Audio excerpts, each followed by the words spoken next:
So good morning, good afternoon, and good evening. Welcome to our series of Authenticity and Inclusivity. I'm Maris, I'm your host for today, and I come from a banking background of over 2 decades and turned coach about 4 years ago. I start lost time now. So I support my client to embrace authenticity, to better their executive presence, increase their confidence and effectiveness as a leader. So this is a topic, authenticity and inclusivity, my mission and my passions.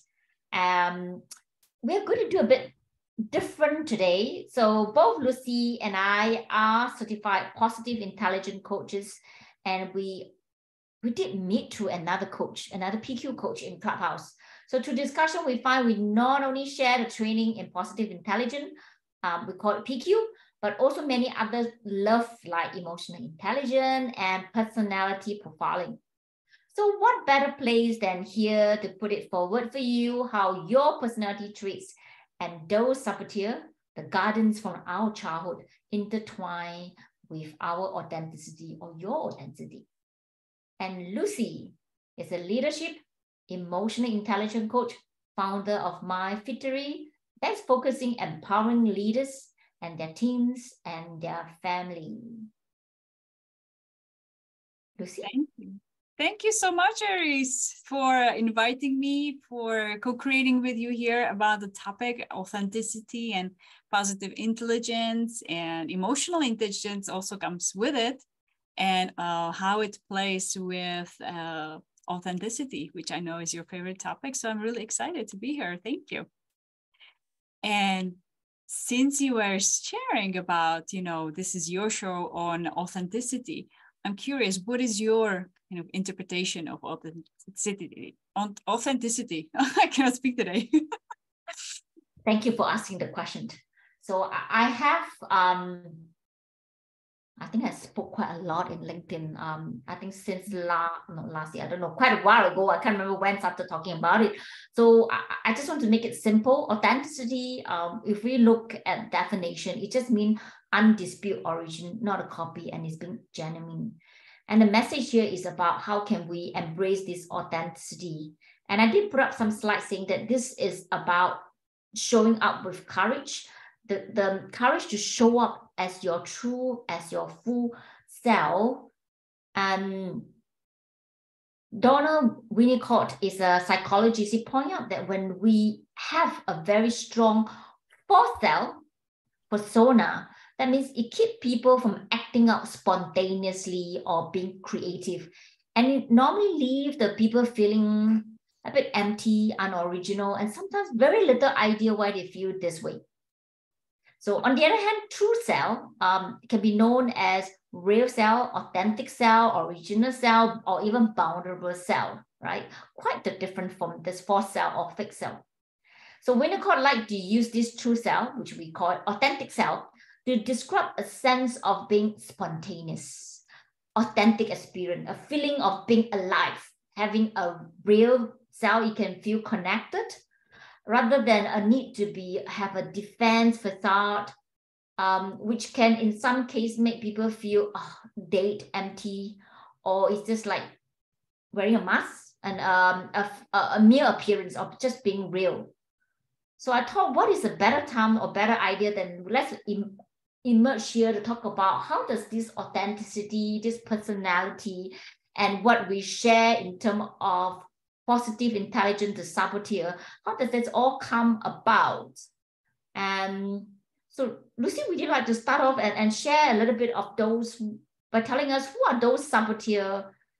And I keep saying that they are our guardians, and what do you mean by guardians?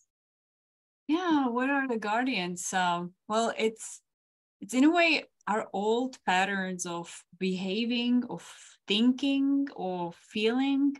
Whenever a situation happens that might be some way triggering, we responded in some ways. And in the past, we learned to respond it in a certain way. And what we call, once that certain way of responding, thinking, feeling, behaving, becomes habitual, then it can become also the saboteur from the positive intelligence kind of language. What we mean by the saboteur is when the old past behavior, pattern of behaving, thinking, feeling, that served us, that in a way protected us. That's why the guardian, in a way, in the past, it served its purpose in the past. But now, if we apply it, apply it in all the situations, regardless of if it's actually useful or not, then it could harm us. It could harm our well-being, our relationships, our performance. Let's say one of the tendencies or the saboteurs, for example, could be pleasing tendency. So if in the past we learned when we were children to please others, so they're nice to us, so they're happier, so we are happier, we are safer.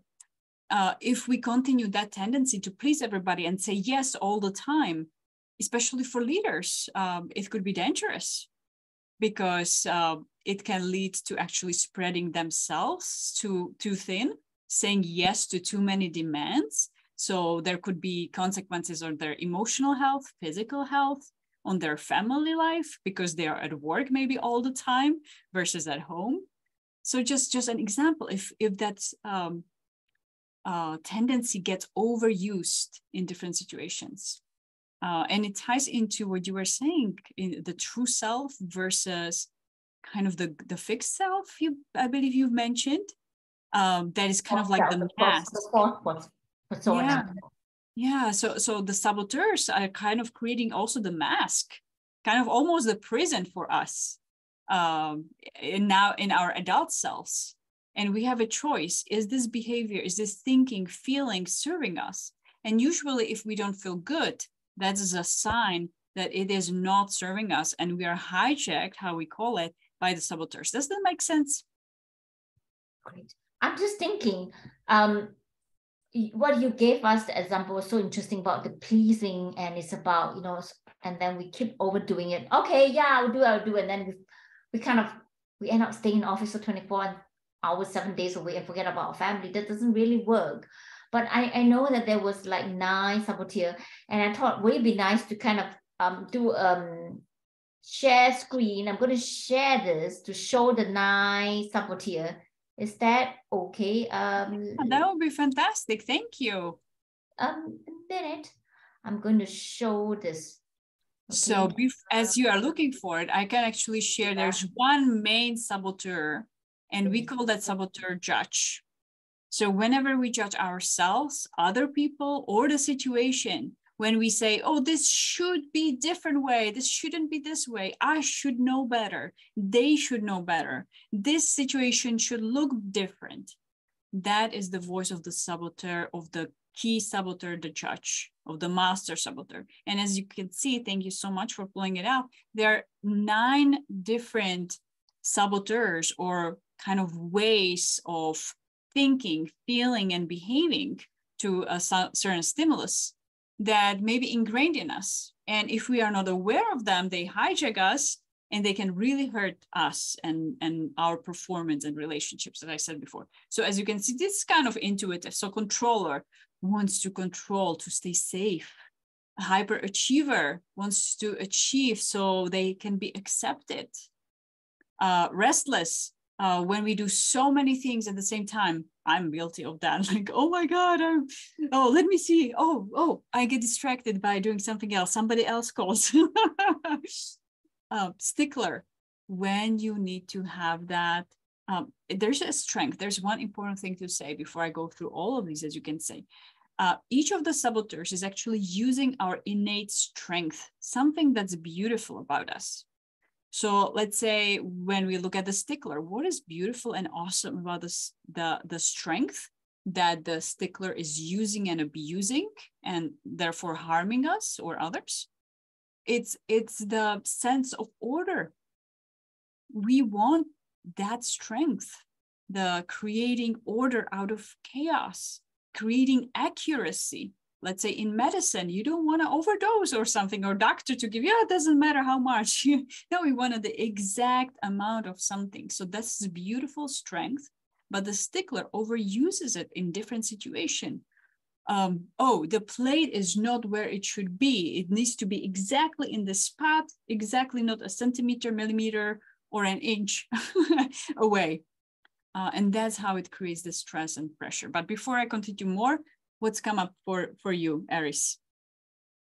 I think it's really nice that you really able to explain that they're not just bad, but they all come from an innate strength. Like the way you talk about stickler, right, is good. For example, medicine was a good example that you gave. So it's good to have that, but I think people take it too far.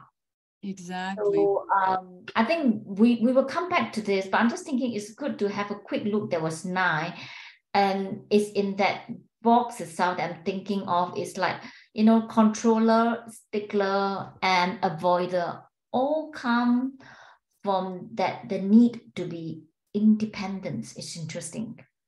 Yes. And then the other 3 are like achiever, and pleaser and victim come from acceptance.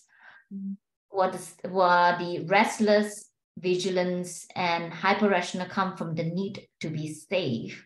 Yet when they behave, they're so different. So what I'm saying here is a lot of time in our line of work, we saw client telling us they have a problem, but they didn't really realize that, just like an iceberg. I love that the analogy of iceberg is most of the time what we see, including ourselves, is always that behavior. It's only when the word is pause, pause and quiet down, and we allow ourselves to be quiet and look deep, we realize that all the behavior have an underlying belief, values, or things that we hold close to us, or whatever that is. But it's about that honesty that we want to look in. Yeah. I don't know whether you want to continue just briefly, because I'm thinking that we can take the rest of the time, not today, but in a subsequent session, to go deep dive into each one, because there's just so much to talk about. Absolutely. How they come about, what kind of behavior we tend to see, and when we learn about them, when we notice about them, what can we do? And again, I think is how can we link this back to authenticity? Right? So it's like, okay, go back to the example of stickler. I think that one kind of stick on me now is because you have that that innate strength in you, that you can be very precise and very clear. So that is a good thing. So it comes with a little bit of your so-called your personality as well, which we will come into that. And how can they all link up? But that's who you are. Doesn't mean that it's bad. Okay, I need to get rid of that. It's not about getting rid, especially restless. It's like, who want to be restless all over the place? And I have a restless. And I think quite a people who have ADHD might have that because they're very hyper. But it's only how it's kind of strength that it allows you to multitask, and that spontaneous that you have. You cannot just strip it away, but to learn to kind of recognize that is your strength. But if you kind of overuse it, it plays against you. Exactly. And I would say, what is the kind of end benefit of understanding why we want to know there are some saboteurs messing with us? Why do we want to know what kind of personality styles we have or other people's have? Why do we want to know how it ties to authenticity? So that we become more effective leaders. That's one of them. And I see that you wanted to add something else. Because yesterday something came to mind. I saw this client, and when I first saw her, she was telling me her issues. And then she said, my therapy told me that I have ADHD and everything. And I told her that, well, at this age, she's in her 40s. I was like, do we really need to get diagnosed? She's like, no. Okay, the purpose of having diagnosed, that for my view, is about that you can get help. When you are at the age of 40s, it's only to know that you have this and explain your behavior. But if you really know, then you can manage, then you don't need to diagnose. I'm diverting a little bit, but I'm going to come back. It's all about knowing who you are. And when we know who we are, we understand why we are behaving in certain things. And it's a lot about accepting that it's me. Because when I've seen a lot of people, including myself, we are never happy if we are always trying to be somebody that we are not. Whether you have that particular traits or you are restless, it's about who you are. There's no good or no bad about it, but it's about saying, oh, that is really bad. I don't want to be that. I need to be something else. And if you're trying to be something that you're not, you will be even more, I don't know, you'll be more miserable. Like the way I explained authenticity, there is a fourth cell and you miss that feeling of being alive and being spontaneous. It is, yeah. Are you all right with the jump? I'm just thinking we are like nearly 20 minutes into the conversation. Let's start kind of summarizing and wrapping it up. Can I have just 2 minutes to very quickly go through the Ds that I want to talk about? Just be very quick one. Okay, can you see this? I just come up very quickly with this. Yes, I can see. So this is about, okay, what we are doing here is there are a few kind of personality traits in the market. There's MBTI, there's these, there's the big five, but we're going to talk just based on these, because that's where Lucie and I have both done our training. So if you look at this, I put into a 4 quadrant. There's a DISC. That's what these stand for, right? So if you look here, D is dominance and R is influence. And this sit on the top is basically say that you are extrovert, very active. So the below are things people who are compliance or steadiness, means you are a bit more introvert or inactive, in other words. But the other side, on the right side, with the I and the S, is about people. They like to be with people. And the D and the C is about task. They're very task focused. So if I just kind of focus on one, the D is a risk taker and a self-starter. They're very so-called goal-centric, probably a goal-getter as well. I set my task, I do it.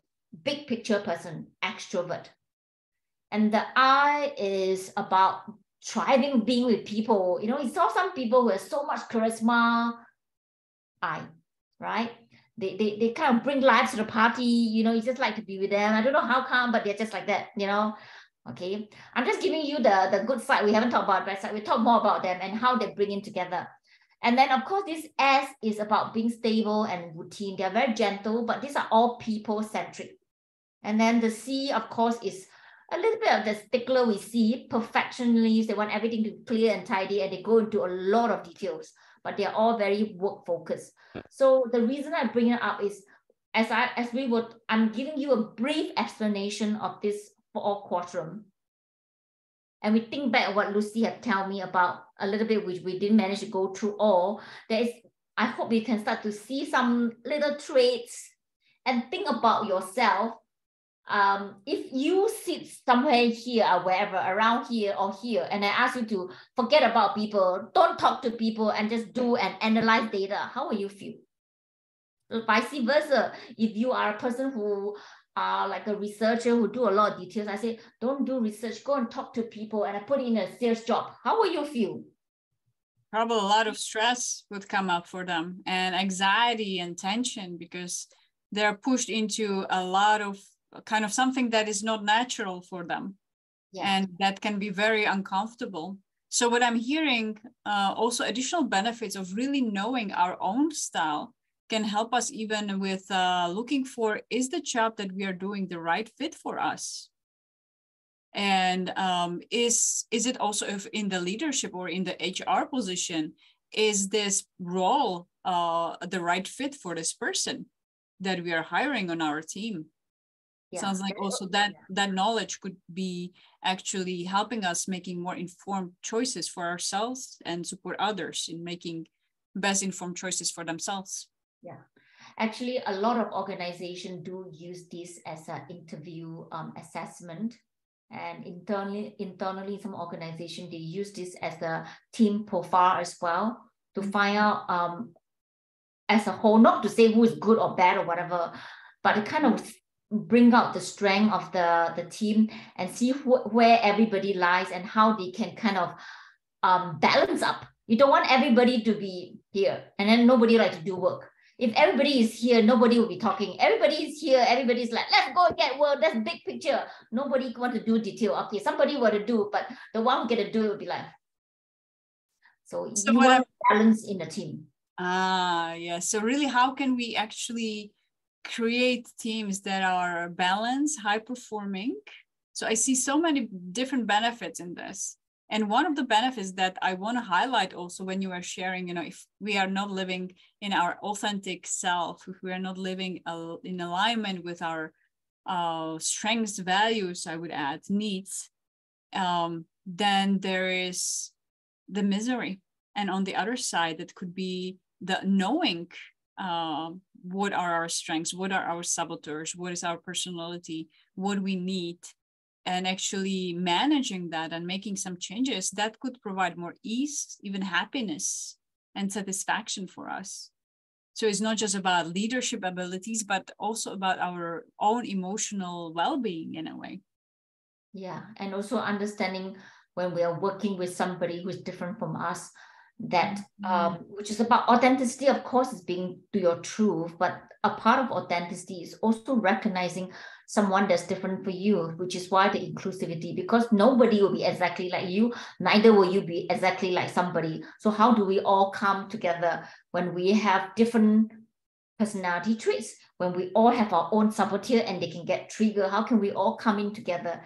And yeah, so do look out for our next series that we will we'll look into which of the saboteur and how we can bring in that component of the this into each step, and how can we be true to our core and to our personality, and how can we understand our saboteur and tap into the sage, the positive intelligence with the sage, to live a more fulfilled life where we have able to use our EQ as well as our PQ. Yay to that. And also fulfilled life, including really great relationships and learning how to manage conflict better, especially in today's world. I think that is a valuable skill that all of us want to master. So stay tuned for our next episode. Thank you, Aries, for having me. Welcome. And see you all next week. See you next week. Next season, next session.